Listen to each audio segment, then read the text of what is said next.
تعزیت کرنے کا مستحق ہے، اور یہاں پر یکدم اس کو ایک سیاسی مسئلہ بنا دینا، یہ کون سی عقل مندی والی بات ہے؟ کہاں کس بات کو کہاں سے جوڑ رہے ہو؟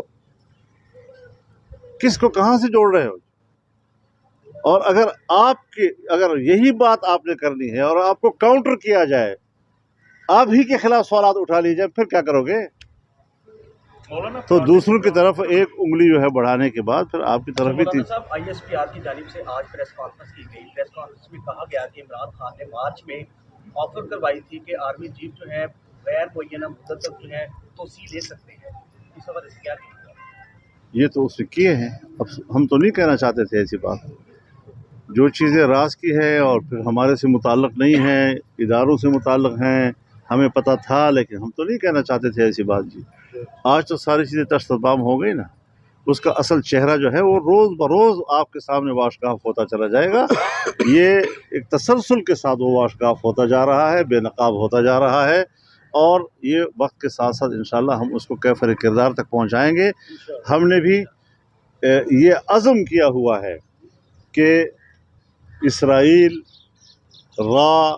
بین الاقوامی ایجنڈا اور اس کی بنیاد پر اس کے ایجنٹ کو پاکستان میں سیاست نہیں کرنے دیں گے پروجیکٹ عمران خان آپ سمجھتے ہیں کہ ختم ہو گیا یا ابھی بھی ملک کے کسی کونے سے اس کی ڈوری ہلائی جا سکتی ہے؟ کون؟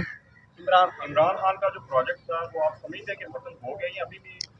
دیکھیے، جو ملک کو نہیں دیکھتے، جو ریاست کو ثانوی حیثیت دیتے ہیں اور اپنے ذات کے مستقبل کے لیے سوچتے ہیں، شاید ایسے عناصر اب بھی ان کے پیچھے ہوں، لیکن ان کو بھی شکست دینا ہوگی۔ اچھا مولانا صاحب، آئی ایس آئی کی جانب سے پاکستان کی تاریخ میں آج پہلی پریس کانفرنس کی گئی اور اس میں کہا گیا کہ رات کے اندھیرے میں عمران خان جو ہے ہمارے ساتھ مذاکرات کے لیے تیار ہوتا تھا، صبح عمران خان جو ہے اپنے الفاظ تبدیل کر لیتے تھے۔ اس حوالے سے آپ کیا کہیں گے؟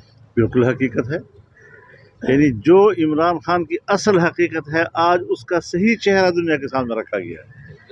یہی وہ کچھ ہے، یہی تھا، یہی رہے گا۔ اچھا سر، کل فیصل بابا صاحب نے ایک پریس کانفرنس میں کہا کہ عمران خان نے جو لانگ مارچ کرنے جا رہے ہیں خون ہی خون اور لاشیں لاشیں نظر آ رہی ہیں، کیا آپ سمجھتے ہیں کہ جو لانگ مارچ ہے تصادم کی طرف لے کے جا رہے ہیں ملک کو؟